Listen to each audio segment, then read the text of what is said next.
C update சேனல்ல இருந்து எல்லாருக்கும் வணக்கம். நீங்கள் இன்னும் நம்ம சேனலை சப்ஸ்கிரைப் பண்ணலன்னா அப்போ சப்ஸ்கிரைப் பண்ணிவிடுங்க. அப்போ தான் நான் அடுத்தடுத்த வீடியோ போடும்போது உங்களுக்கு நோட்டிஃபிகேஷன் வரும். நீங்களும் அதை மிஸ் பண்ணாமல் பார்ப்பீங்க. அண்ட் நீங்கள் இன்னும் நம்ம டெலகிராம் சேனலை விசிட் பண்ணல அப்படின்னா கண்டிப்பாக போய் விசிட் பண்ணிவிடுங்க. அதில் நான் சிஏக்கு ரிலேட்டடான நிறைய மெட்டீரியல்ஸ் ஆல்ரெடி அப்லோட் பண்ணிவிட்டேன். அது எல்லாமே உங்களோட சிஏ ப்ரிப்பரேஷனுக்கு வந்து ரொம்ப ஹெல்ப்ஃபுல்லாக இருக்கும். டெலகிராம் சேனலுக்கான லிங்க்கை நான் இந்த வீடியோ டிஸ்கிரிப்ஷனில் பின் பண்ணுறேன். நம்ம சேனலில் விசிட் மட்டும் பண்ணுறது இல்லாமல் சப்போர்ட் பண்ணுற விதமாக சப்ஸ்கிரைபும் பண்ணிவிடுங்க. இந்த வீடியோவில் என்ன பார்க்க போகிறோம் அப்படின்னா, நிறைய ஸ்டூடெண்ட்ஸ் என்கிட்ட சீரீஸ் ஆஃப் கொஷின்ஸ் கேட்டுட்ருக்கீங்க regarding eligibility for September 2024 examination. So இந்த வீடியோவில் நான் அதுக்கான எலிஜிபிலிட்டி க்ரிட்டீரியா தான் நான் சொல்ல போகிறேன் for both foundation and intermediate. So full நாலேஜை கெயின் பண்ணுறதுக்காக வீடியோவை ஸ்கிப் பண்ணாமல் எண்டு வரைக்கும் பாருங்கள். First and foremost thing SSP போட்ட லாகின் க்ரெடென்ஷியல்ஸ். இந்த லாகின் க்ரெடென்ஷியல்ஸ் வந்து யூசர் நேம் அண்ட் பாஸ்வேர்டு. இது ரெண்டுமே நீங்கள் கோர்ஸ் ரிஜிஸ்ட்ரேஷன் பண்ண டைமில் ரிஜிஸ்டர்டு இமெயில் ஐடிக்கு வந்து இமெயில் வந்திருக்கும். இல்லை எனக்கு அந்த இமெயில் வந்து நான் மிஸ் பண்ணிட்டேன் அப்படின்னா இந்த வீடியோ டிஸ்கிரிப்ஷனில் நான் பின் பண்ணியிருக்கிற ஒரு லிங்க்கை நீங்கள் கிளிக் பண்ணி உங்களுடைய எஸ்எஸ்பி போர்ட்டல் யூசர் நேமை நீங்கள் ரிஜிஸ்டர் பண்ணிக்கலாம்.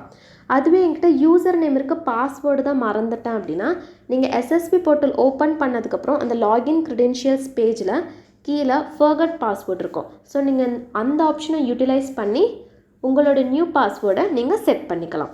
அண்ட் செகண்ட் திங், உங்களுடைய ரிஜிஸ்ட்ரேஷன் கோர்ஸ் வந்து வேலிடாக இருக்கா இல்லையான்றது தான். இந்த இஷ்யூ வந்து மோஸ்ட் ஆஃப் தி ஸ்டூடெண்ட் யாரெல்லாம் ஓல்டு ஸ்கீமில் கோர்ஸை ரிஜிஸ்ட்ரேஷன் பண்ணியிருக்காங்களோ அவங்களுக்கு தான் இந்த இஷ்யூ வந்து ப்ராபபிளாகவே இருக்கும். உங்களோட எஸ்எஸ்பி போர்ட்டல் ஓப்பன் பண்ணதுக்கப்புறம் உங்கள் ப்ரொஃபைலில் கோர்ஸ் அப்படின்ற ஒரு பிளேஸ் இருக்கும். அந்த பிளேஸில் இப்போ நான் ஸ்க்ரீனில் காட்டக்கூடிய இந்த வேர்டிங்ஸ் இருக்கான்னு பார்த்துக்கோங்க. இந்த எய்தர் ஆர் இந்த ரெண்டு வேர்டிங்ஸுமே இல்லை அப்படின்னா கண்டிப்பாக நீங்கள் ஓல்டு ஸ்கீம்லேருந்து நியூ ஸ்கீமு கன்வெர்ட் பண்ணால் மட்டும்தான் உங்களால் எக்ஸாம் ஃபார்ம் வந்து அப்ளை பண்ண முடியும். ஸோ எப்படி கன்வெர்ட் பண்ணுறது அப்படின்றத நான் தமிழில் ஸ்டெப் பை ஸ்டெப் டீட்டெயிலாக நான் ஆல்ரெடி ஒரு வீடியோ போஸ்ட் பண்ணியிருக்கேன். அதுக்கான லிங்க்கை நான் இந்த வீடியோ டிஸ்கிரிப்ஷனில் பின் பண்ணுறேன். ஸோ மறக்காமல் போய் பார்த்து இப்போவே கன்வெர்ட் பண்ணி வச்சுக்கோங்க. நெக்ஸ்ட் வந்து ஃபோட்டோ, சைன் அண்ட் அட்ரஸ். உங்களோட ப்ரொஃபைலில் ஃபோட்டோ, சைன் அண்ட் அட்ரஸ் அதை அப்படியே எக்ஸாம் ஃபார்மில் ஆட்டோ ஃபில்ட் ஆகும். அதுவே தான் அட்மிட் கார்டு, அதாவது ஹால் டிக்கெட் ஃபார் சிஏ எக்ஸாம்லேயுமே வந்து ரிஃப்ளெக்ட் ஆகும். இன்கேஸ் நீங்கள் உங்கள் ஃபோட்டோ அண்ட் சைனை சேஞ்ச் பண்ணணும் நினைக்கிறீங்க அப்படின்னா நீங்கள் இன்றைக்கே எக்ஸாம் ஃபார்ம் ஓப்பன் ஆகிறதுக்கு முன்னாடியே நீங்கள் அதெல்லாம் கரெக்டாக ரெடி பண்ணி வச்சுக்கோங்க. அப்போ தான் நீங்கள் எந்த ஒரு எரர் அண்ட் லோடிங் ப்ராசஸும் இல்லாமல் டக்கு நீங்கள் எக்ஸாம் ஃபார்மை ஃபைல் பண்ணி முடிப்பீங்க. அண்ட் உங்களுக்கு நிறைய டைமும் எடுக்காது எக்ஸாம் ஃபார்ம் ஃபைல் பண்ணுறப்போ. ஐசிஏஐ ஒரு சில ரெக்குவயர்மெண்ட் கேட்குறாங்க ஃபோட்டோ அண்ட் சைனை அப்லோட் பண்ணுறதுக்கு.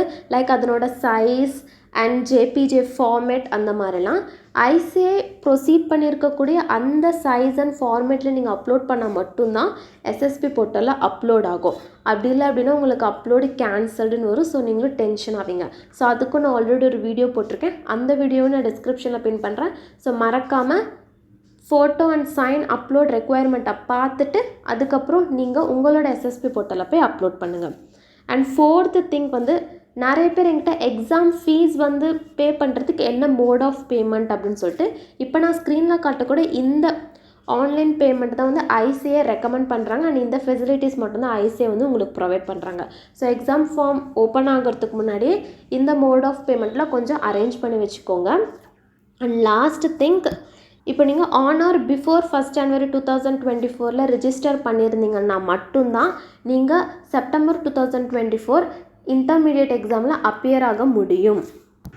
ஃபவுண்டேஷன் ஸ்டூடெண்ட்டாக இருந்தீங்க அப்படின்னா நீங்கள் ஆன் ஆர் பிஃபோர் 1 May 2024 நீங்கள் ரிஜிஸ்டர் பண்ணியிருந்தீங்கன்னா மட்டும்தான் உங்களால் செப்டம்பர் 2024 ஃபவுண்டேஷன் எக்ஸாமில் அப்பியர் ஆக முடியும். ஸோ அவ்வளோதான், நம்ம வீடியோட எண்டுக்கு வந்தாச்சு. இந்த வீடியோ யூஸ்ஃபுல்லாக இருந்தால் லைக் பண்ணுங்கள். அண்ட் உங்கள் ஃப்ரெண்ட்ஸ் யாரெல்லாம் செப்டம்பர் 2024 எக்ஸாம் எழுத போகிறாங்களோ அவங்களுக்கெல்லாம் கண்டிப்பாக இந்த வீடியோவை ஷேர் பண்ணி ஹெல்ப் பண்ணுங்கள். அண்ட் நீங்கள் இன்னும் நம்ம சேனலை சப்ஸ்கிரைப் பண்ணலாம், இப்போ சப்ஸ்கிரைப் பண்ணிவிடுங்க, இன்க்ளூடிங் டெலகிராம் சேனல். அண்ட் லாஸ்ட்டாக நன்றி, வணக்கம்.